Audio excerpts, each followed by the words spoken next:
Mason Nation.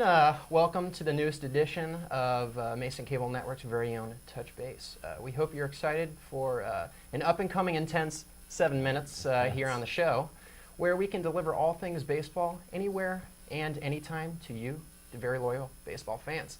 My name is Aaron Witten. And I'm Ryan Donahoe. And seeing how the MLB standings have barely changed, today's episode will alternatively feature not one, not two, not three, but four. Not 8 either. It's 4. Yes, it is. But 4 very important questions from the Major League Baseball community. I believe Rob Manfred chipped in as well for some of these questions. We have some big names from these mailbag questions. That's right, and Mike Rizzo too, maybe. Mm-hmm. But Ryan and I will be covering these questions, and we're going to obviously expand upon them so that you, the fan, can really get the best baseball knowledge. So I'm ready. Ryan's ready. Cruz, our cameraman, is ready. So let's go ahead and hit this episode off. All right. I hope you all remember the mailbag, too. Yeah, we did this before, so you all need to go back and check that out. But anyway, so you all know how it goes. It's our segment from last semester. Here, 4 questions, as we said, not the 8 that I flashed up. I have trouble with numbers. It's 4. They're good questions. They can go from, as we say, the average fan to a front office executive, the most savvy baseball fan out there. And we'll talk about the most important aspects of the game, and you're going to like it. So, the first question, which is an intriguing one, well-written question. Who would you rather have on your team to start an MLB franchise as your foundation? Would you want Jose Altuve or Nolan Arenado? I will start out by answering my question. I'm going to have to say Altuve. I love Nolan Arenado. Like, he's a beast. But I'm going to have to take the little guy. He's, 5'5", 5'6", or something. He's only 27 years old. He plays a keystone position at second base. He has the ability to barrel up balls pretty much every time he goes to the plate. He swipes bases at an alarming rate. He has stolen over 30 more bags in all 6 of his MLB seasons. He's batting 343 right now over the past 2 years, which is insane. Almost like Danny Murphy, you know. He has 47 home runs, too, which he's really increased. He didn't used to hit as many home runs as he has in the past couple years. 61 stolen bases, 160 OPS plus. And he was also 3rd in the AL MVP voting last year. And he won his 3rd Silver Slugger of his career. So starting a career, I'm taking Altuve for sure. Although I will say, maybe as a fan, I'd maybe want to see Arenado. He might make the little cooler plays. He might be a little more fun to watch sometimes. But I got to take, oh my gosh, I got to take the gritty guy. I got to take Altuve. He's my guy. Ryan, you make a compelling argument. You know, Altuve is an interesting person to pick to start your franchise out, but I'm going to have to go with Arenado. I love my hitting. Long balls attract babes to the park. So. Babes, that's true. That's true.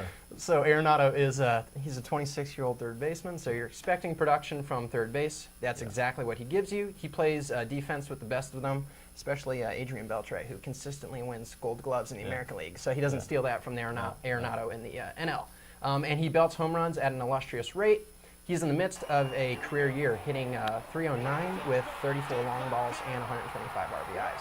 His past 3 seasons combined, he has 120 doubles, 117 home runs, and 388 RBIs, averaging 41 home runs over a 162-game season.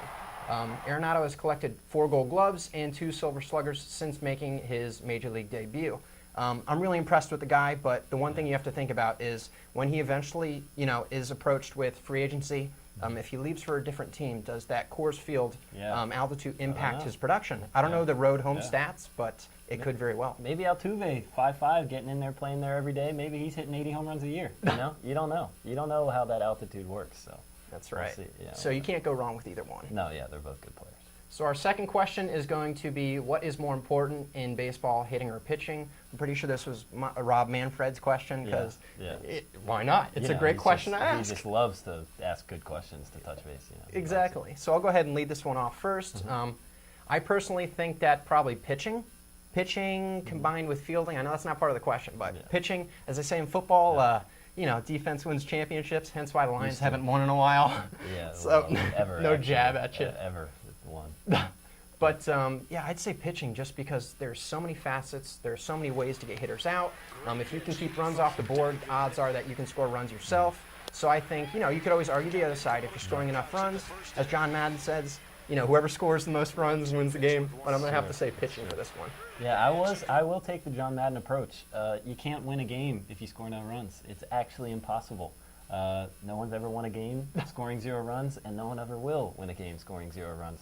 So you got to put runs up on the board. I'd say if you're like the Nationals offense, although they've had a good pitching this season too at times, they're scoring runs, and that's how they're winning games. And I like to see it. I like to see people string together hits.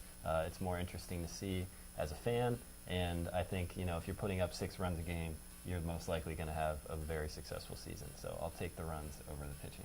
Okay. Although, as Max Scherzer says, strikeouts are sexy, so we do like strikeouts here at Touch Base. Especially that 20 strikeout game you Yeah, had the I was other there. year. I was there, whatever. Of That's course, a you're the fan. Nats GM. You have to be there, right? Yeah, I mean, hey, I paid for him, but that's all good. Next question number 3.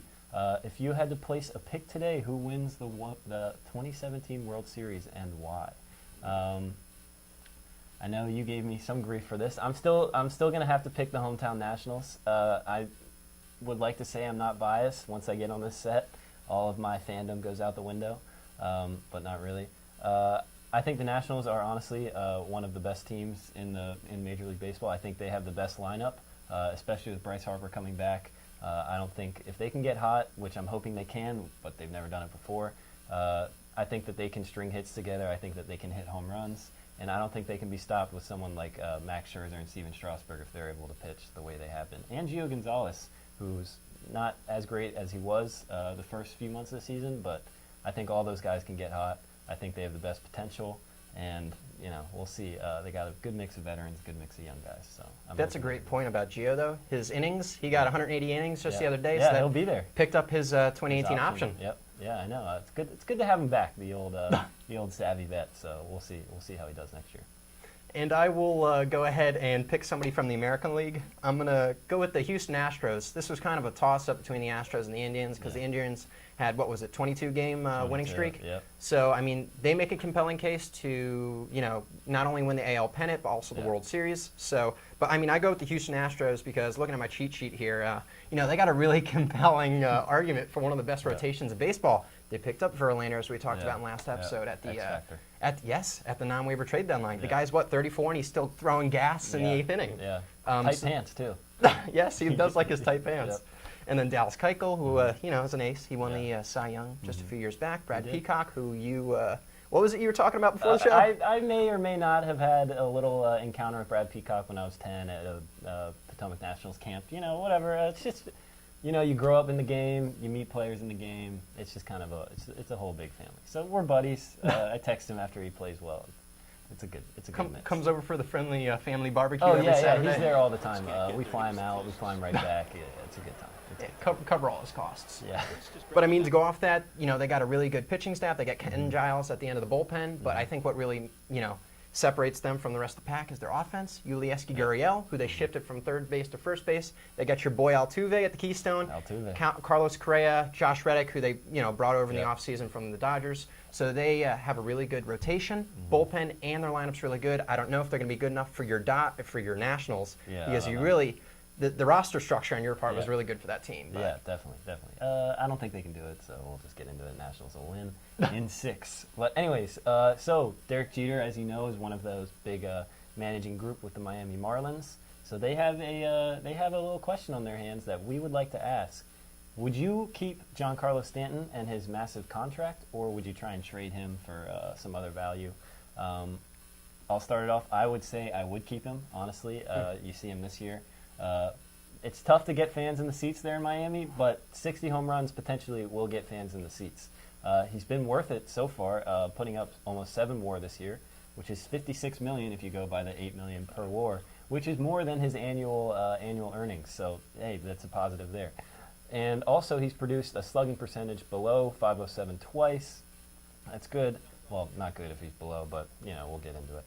He averages 13.4 home runs for that in his career, which is very impressive. He's still a young guy. His batting average, goes up and down. He's usually around 280, which is positive. But I think the biggest problem in Miami is getting fans in the seats, and trading him for a bunch of young potential stars. I don't know how that works. You might get a little White Sox situation there, where no one goes to the games. But anyways, yeah, I'd keep Stanton. I hope Jeter does, because I like seeing him in the NL East. So, well, how about you? I'm sure you've got a hot take here. So let's go. Well, just as you said, you'd pick offense over pitching. Mm-hmm. The guy hits home runs. He gives you all the offense you need, right? So if you've got a dead lineup, at least he's going to score some runs for you. Yeah. So the thing for me, I would say trade Stanton. I know it's probably a little alarming to most of you, seeing he's put up 55 home runs to this date. But he has a huge contract, and no matter how you paint the picture, even though Ryan said he's already accumulated about $56 million worth of revenue, according to Sabermetric Stats measuring WAR, odds are that he won't live up to the billing of his contract. He would have to produce roughly at least 40.625 WAR over the 13 years. That's if the WAR stays at $8 million per year, which is probably going to go up just due to inflation. But he'd have to produce that over 13 years in order for it to be at the minimum, a break-even contract for the Fish. Can he do it? Of course, but with his injury history, one has to wonder. The fact that he's a very one-dimensional in that he only produces with the bat certainly plays against him, and he has the fact that Miami has to pay him $325 million is a huge liability on the tee sheet. But as you said, hey, I'm sure that the Nationals could definitely use him. If they got him, you are certainly right about the Nats are going to win this year. Obviously, they can't get him at this point because if they did trade for him, he wouldn't be eligible for the playoff roster. But for me, I feel like just liability-wise, if they got the contract off the books, they could disperse a lot more money over the entirety of the team. It's true. But it's true. I just don't know. I also don't know who would be out there to be willing to trade for that kind of thing. That's a lot of money. The New York Yankees, when they get Bryce Harper? No, the Yankees are getting Machado. Bryce is staying here, but we'll see how it goes. Anyways, though, that wraps it up for our show. We'll get to the fun fact, as everyone, I'm sure, just fast forwards to the end to listen to the fun fact. Rewind in time, two free agents got the largest contract of the offseason in 2010? I'm going to ask that question, and I will answer it. It was Carl Crawford, who signed with the Red Sox for $142 million, and Jason Worth, the hometown guy, he signed for $126 million. A lot of people thought that he was not living up to it, but, he's come around in the past few years, and he's at least a veteran in the clubhouse, and I like to see him play well. They gave a caveman $126 million. Yeah, I mean, hey, he had to get out of those Geico commercials eventually. They gave him a baseball, they gave him a bat. It wasn't his caveman club, and they realized he could hit a little bit. Next thing you know, he's sacking home runs. Yeah, it's good for him. You got to get your millions. But that wraps it up for our show today. Thank you all for tuning in. My name is Ryan Donahoe. And I'm Aaron Witten. And we'll see you next week.